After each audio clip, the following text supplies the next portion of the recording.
متتبعي قناة عالم الصيدلة، مرحبا بكم في فيديو جديد آخر. في هذا الفيديو سوف أجيب على سؤال يريدني من بعض متتبعي القناة. هذا السؤال مفاده: هل الشخص الذي يقتني بعض الأقراص وكذلك بعض المشروبات من داخل الصيدلية، والتي هي مخصصة لفتح الشهية، هل عندها أضرار مستقبلية أثناء تناولها لفترة طويلة، أو الإدمان عليها؟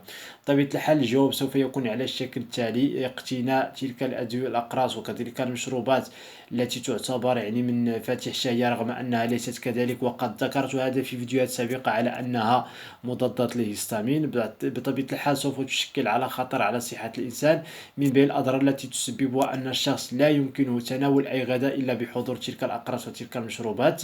كذلك مشكل النوم: لا يمكن الشخص أن ينام إلا باستعمال ذلك القرص أو ذلك المشروب.